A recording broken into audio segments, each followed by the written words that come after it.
이번 강의는 데이터 이해에 대해서 살펴보도록 하겠습니다. 학습 목표로는 크게 세 가지인데요. 문제 정의와 다양한 풀이법에 대해서 알아보고 머신러닝에 필요한 데이터에 대해서 이해를 합니다. 마지막으로 데이터 구성에 대해서 살펴보도록 하겠습니다. 조금 더 살펴보면 학습에는 인공지능에서는 크게 세 가지로 크게 나눠지는데요. 지도학습, 비지도학습, 강화학습으로 나눠집니다. 그래서 각각에 대해서 어떤 원리인지 간단하게 살펴보도록 하고요.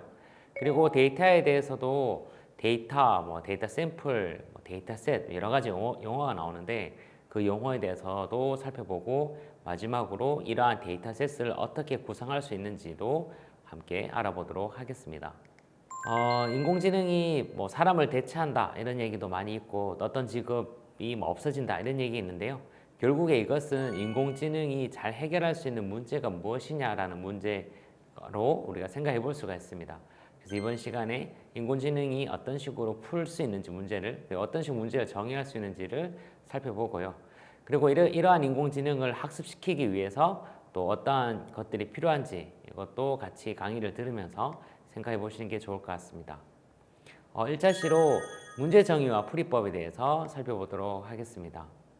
먼저 문제 정의라고 하면 우리가 학생을 학습시킨다라고 봤을 때 이 학생의 입력, 우리가 공부한다 그러면 문제집을 보거나 문제를 풀거나 그렇죠? 그러면 이 학생한테는 문제집을 준다고 보시면 될 것 같고요. 출력은 이 학생이 푼 답이라고 보시면 될 것 같아요. 그래서 내가 어떤 문제를 보고 그 문제를 이제 풀어서 이렇게 답을 기록을 하는 거죠. 마지막으로 평가를 해서 그 학생이 푼 답과 실제 정답을 비교해서 너는 몇 점이다 라고 그 결과를 피드백을 해주고 학생은 이제 오답 노트를 정리하면서 이제 학습을 하기 시작하는 거죠. 이러한 식으로 크게 우리는 지금 사람이라고 생각했지만 인공지능도 크게 다를 게 없습니다. 어떤 인공지능이 입력과 출력 그리고 그에 대한 평가, 그에 대한 피드백으로 인공지능이 학습되기 때문에 이러한 원리를 이해하기 위해서 여러분들이 이제 공부를 할 때 어떻게 공부를 했는지를 좀 곰곰이 생각해 보시면 인공지능을 이해하는 데 도움이 되실 것 같습니다. 우리가 간단한 문제를 풀어보죠. 다음 중 포유류가 아닌 것은 라고 해서 4개의 사지선다가 있다고 가정을 합시다. 이 경우 이제 우리가 포유류라는 게 우리는 알고는 있지만 또 처음 접하는 단어인 경우에는 그렇게 좀 쉬운 문제가 아닙니다. 그래서 각각마다 이 앞에 세 가지 샘플, 세 가지에 대해서는 세 가지 동물에 대해서는 포유류다. 그리고 마지막 뱀에 대해서는 파충류다라는 기본 전제의 지식이 있어야 전 문제를 풀 수 있겠죠. 그래서 각각에 대해서 돼지, 소, 여우, 그리고 뱀 이런 것들이 앞에 세 가지는 포유류고 뒤에는 파충류다라는 정보를 알고 있을 때 다음 중 포유류가 아닌 것은 뱀이 파충류이기 때문에 선택할 수 있습니다. 이렇게 푸는 것을 우리가 지도학습이라고 합니다. 지도학습이라고 하면 아까 이미지와 정답 라벨이 한 쌍으로 가지고 있습니다. 즉 그 이미지에 대해서 얘는 포유류고 얘는 파충류다라는 정답 라벨을 항상 가지고 있기 때문에 그렇게 학습하고 난 다음에 나중에 이미지를 입력했을 때 그 정답 라벨을 출력할 수 있게끔 학습시키는 겁니다. 그래서 소를 넣으면 포유류다. 그리고 뱀을 넣으면 파충류다. 이런 식으로 정답 라벨을 출력할 수 있게끔 만들어지는 게 학습 때 필요한 과정이고요. 두 번째, 실제 사용할 때 우리는 이제 시험 친다고 표현하는데 인공지능에서는 추론이라고는 표현을 씁니다. 이렇게 추론을 할 때 이미지를 입력하면 라벨이 출력되게끔 그래서 출력된 라벨과 정답 라벨을 비교해서 평가를 하는 그런 방식이 지도학습이라고 보시면 될 것 같습니다. 다음으로 보실 거는 이러한 정답을 모를 때입니다. 우리가 모든 샘플에 대해서 정답을 구하기가 사실상 또 쉽지도 않고 미리 어떤 전제적인 선행적인 지식이 없는 경우에는 문제를 풀기가 쉽지 않습니다. 지도학습으로. 앞에 3개 샘플은 하나의 그룹으로 두고 나머지 하나를 이제 다른 그룹으로 두는 겁니다. 그래서 이 각각의 샘플에 대해서 어떠한 정보를 모르지만 유사한 것끼리 이렇게 모으는 거예요.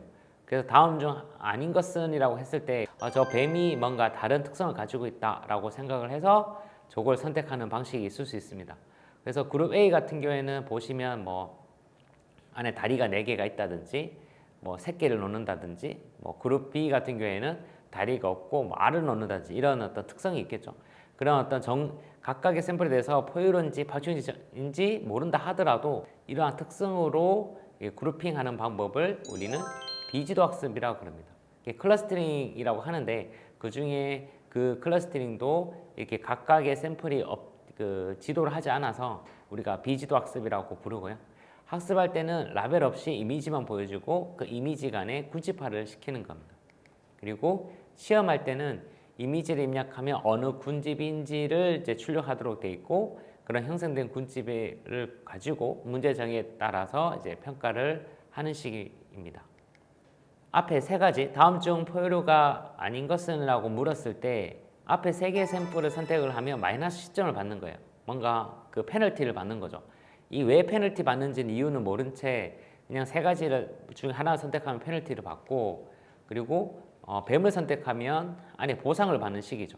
이렇게 페널티와 보상을 계속 주다 보면 이 뭐 학생이 됐든 사람이 됐든 인공지능이 됐든 내가 페널티를 받지 않고 보상을 계속 받을 수 있도록 그렇게 학습이 되겠죠. 이런 식으로 학습하는 걸 우리는 강화학습이라고 합니다. 강화학습 같은 경우에는 이미지 입력해서 정답 라벨을 출력하면 보상을 주고 또 오답 라벨을 출력하면 페널티를 주는 식입니다. 그래서 주어진 상황에서 보상을 많이 받도록 이제 행동을 결정하는 식으로 학습이 되는 거고요. 그래서 나중에 시험할 때는 이미지를 입력하면 정답이 얼마큼 출력이 되는지를 이제 평가하는 그런 방식이라고 보실 수 있습니다. 이렇게 똑같은 문제에 따라서 여러 가지로 이제 우리가 풀어볼 수 있는데 지도학습, 비지도학습, 강화학습 이렇게 이제 풀어볼 수 있습니다. 이게 모든 문제를 이렇게 다 풀 수 있는 건 아니고 어떤 샘플에 따라서 라벨이 있는지 또 라벨이 없는지 데이터가 없고 뭐 시뮬레이터가 있는지 이런 각각의 사항에 따라서 내가 풀어볼 수 있는 학습 방법이 다르기 때문에 여러분들도 내가 풀고자 하는 문제 정의가 어느 학습 방법에 유효한지 이런 것들이 같이 생각해보는 그런 시간을 가졌으면 좋을 것 같습니다.